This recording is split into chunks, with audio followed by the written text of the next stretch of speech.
This will be the final chapter of Coraline, chapter 13, which will complete the book. Coraline's parents never seemed to remember anything about their time in the snow globe. At least they never said anything about it, and Coraline never mentioned it to them. Sometimes she wondered whether they had ever noticed that they had lost 2 days in the real world, and came to the eventual conclusion that they had not. Then again, there are some people who keep track of every day and every hour, and there are people who don't, and Coraline's parents were solidly in the second camp. Coraline had placed the marbles beneath her pillow before she went to sleep that first night home in her own room once more. She went back to bed after she saw the other mother's hand, although there wasn't much time left for sleeping, and she rested her head back on the pillow. Something scrunched gently as she did so. She sat up and lifted the pillow. The fragments of the glass marbles that she saw looked like the remains of eggshells one finds beneath trees in springtime, like empty broken robin's eggs, or even more delicate wren's eggs, perhaps. Whatever had been inside the glass spheres had gone. Coraline thought of the 3 children waving goodbye to her in the moonlight, waving before they crossed that silver stream. She gathered up the eggshell-thin fragments with care and placed them in a small blue box which had once held a bracelet her grandmother had given her when she was a little girl. The bracelet was long lost, but the box remained.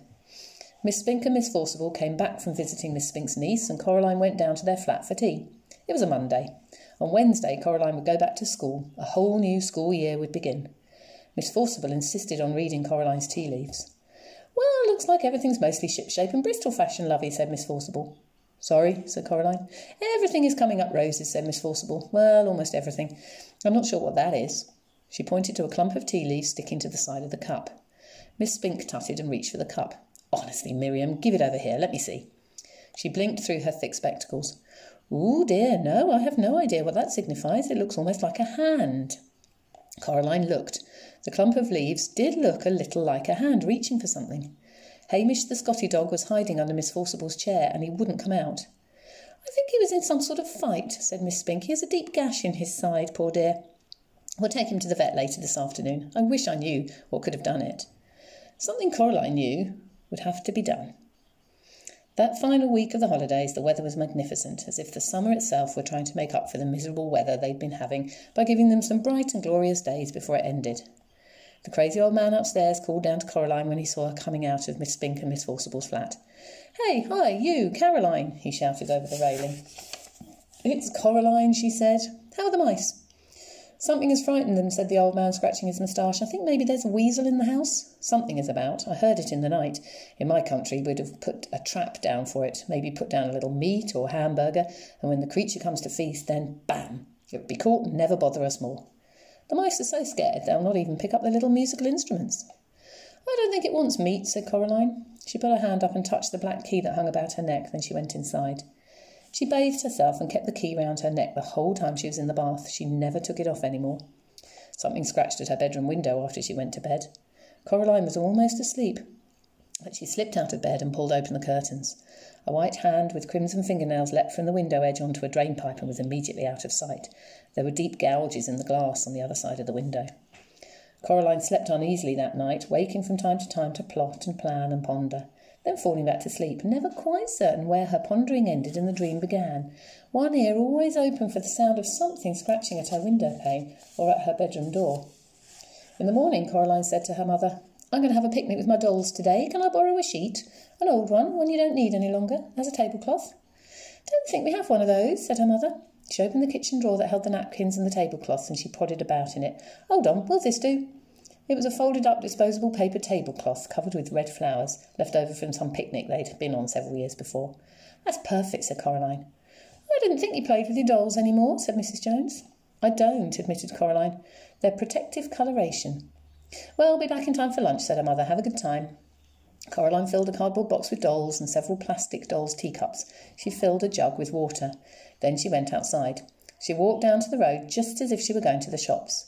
Before she reached the supermarket, she cut over a fence to some wasteland and along an old drive, then she crawled under a hedge. She had to go under the hedge in 2 journeys in order not to spill the water from the jug. It was a long roundabout looping journey, but at the end of it Coraline was satisfied that she hadn't been followed. She came out behind the dilapidated old tennis court. She crossed over it to the meadow where the long grass swayed. She found the planks on the edge of the meadow. They were astonishingly heavy, almost too heavy for a girl to lift, even using all her strength, but she managed. She didn't have any choice. She pulled the planks out of the way one by one, grunting and sweating with the effort, revealing a deep, round, brick-lined hole in the ground. It smelled of damp and the dark. The bricks were greenish and slippery. She spread out the tablecloth and laid it carefully over the top of the well. She put a plastic doll's cup every 20 centimetres or so at the edge of the well, and she weighed down each cup with water from the jug. She put a doll in the grass beside each cup, making it look as much like a doll's tea party as she could. Then she retraced her steps back under the hedge, along the dusty yellow drive around the back of the shops back to her house. She reached up and took the key from around her neck. She dangled it from the string as if the key were just something she liked to play with. Then she knocked on the door of Miss Spink and Miss Forcible's flat.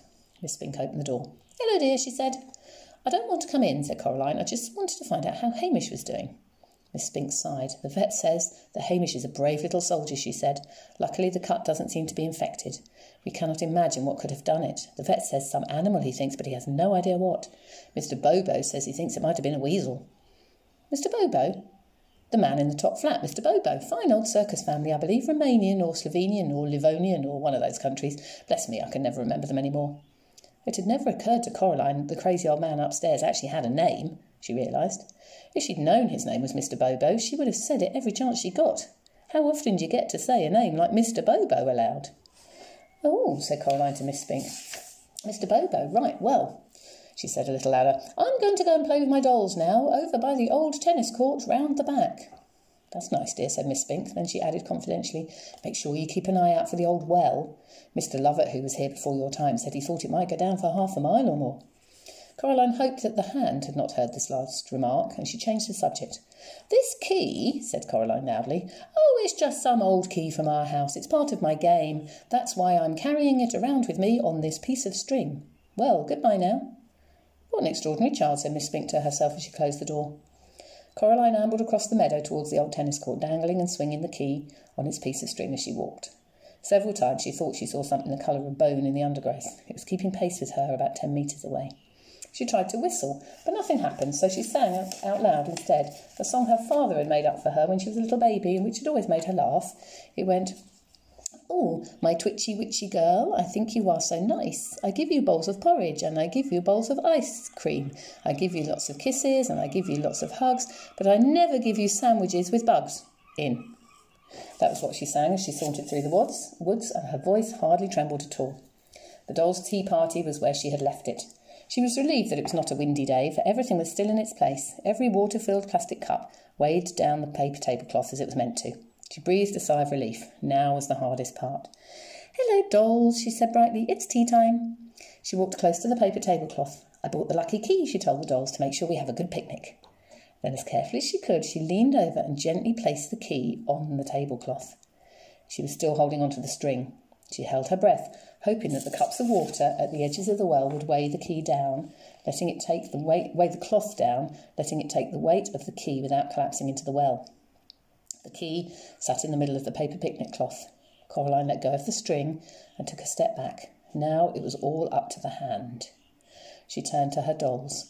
"Who would like a piece of cherry cake?" she asked. "Jemima, Pinky, Primrose?" And she served each doll a slice of invisible cake on an invisible plate, chattering happily as she did so. From the corner of her eye she saw something bone-white scamper from one tree trunk to another, closer and closer. She forced herself not to look. "Jemima," said Coraline, "what a bad girl you are. You've dropped your cake. Now I'll have to go over and get you a whole new slice." And she walked around the tea party till she was on the other side of it to the hand. She pretended to clean up spilled cake and then to get Jemima another piece. And then, in a skittering, chittering rush, it came. The hand, running high on its fingertips, scrabbled through the tall grass and up onto a tree stump. It stood there for a moment like a crab tasting the air, and then it made one triumphant, nail-clacking leap onto the centre of the paper tablecloth. And there's the picture of the hand jumping onto the tablecloth where the key is. Time slowed for Coraline. The white fingers closed around the black key, and then the weight and the momentum of the hand sent the plastic doll's cups flying, and the paper tablecloth and the key and the other mother's right hand went tumbling down into the darkness of the well. Coraline counted slowly under her breath. She got up to 40 before she heard a muffled splash coming from a long way below. Someone had once told her that if you look up at the sky from the bottom of a mine shaft, even in the brightest daylight, you see a night sky and stars. Coraline wondered if the hand could see stars from where it was. She hauled the heavy planks back onto the well, covering it as carefully as she could. She didn't want anything to fall in. She didn't want anything ever to get out. Then she put her dolls and the cups back in the cardboard box she'd carried them out in. Something caught her eye while she was doing this, and she straightened up in time to see the black cat stalking towards her, its tail held high and curling at the tip like a question mark. It was the first time she'd seen the cat in several days, since they'd returned together from the other mother's place. The cat walked over to her and jumped up onto the planks that covered the well. Then slowly it winked an eye at her. It sprang down into the long grass in front of her and rolled over onto its back, wiggling about ecstatically. Coraline scratched and tickled the soft fur on its belly, and the cat purred contentedly. When it had had enough, it rolled over onto its front once more and walked back towards the tennis court like a tiny patch of midnight in the midday sun. Coraline went back to the house. Mr. Bobo was waiting for her in the driveway. He clapped her on the shoulder. "The mice tell me that all is good," he said. "They say you are our saviour, Caroline." "It's Coraline, Mr. Bobo," said Coraline. "Not Caroline? Coraline." "Coraline," said Mr. Bobo, repeating her name to himself with wonderment and respect. "Very good, Coraline. The mice say that I must tell you that as soon as they're ready to perform in public, you will come up to watch them as the first audience of all. They will play Tumpty Umpty and Toodle-Oodle, and they will dance and do 1,000 tricks. That's what they say." "I'd like that very much," said Coraline, "when they're ready." She knocked at Miss Spink and Miss Forcible's door. Miss Spink let her in, and Coraline went into their parlour. She put her box of dolls down on the floor, and then she put her hand into her pocket and pulled out the stone with a hole in it. "Here you go," she said. "I don't need it any more. I'm very grateful. I think it may have saved my life and saved some other people's deaths." She gave them both tight hugs, although her arms barely stretched around Miss Spink, and Miss Forcible smelt like the raw garlic she'd been cutting. Then Coraline picked up her box of dolls and went out. "What an extraordinary child," said Miss Spink. No one had hugged her like that since she'd retired from the theatre. That night Coraline lay in bed, all bathed, teeth cleaned, with her eyes open, staring up at the ceiling. It was warm enough now that the hand was gone. She had opened her bedroom window wide. She had insisted to her father that the curtains not be entirely closed. Her new school clothes were laid out carefully on her chair for her to put on when she woke. Normally, on the night before the first day of term, Coraline was apprehensive and nervous, but she realised there was nothing left about school that could scare her any more. She fancied she could hear sweet music on the night air, the kind of music that can only be played on the tiniest silver trombones and trumpets and bassoons, on piccolos and tubas so delicate and small that their keys could only be pressed by the tiny pink fingers of white mice. Coraline imagined that she was back again in her dream, with the 2 girls and the boy under the oak tree in the meadow, and she smiled. As the first stars came out, Coraline finally allowed herself to drift into sleep, while the gentle upstairs music of the mouse circus spilled out onto the warm summer evening air, telling the world that summer was almost over. That is the end of Coraline. I look forward to reading your stories when you've written them.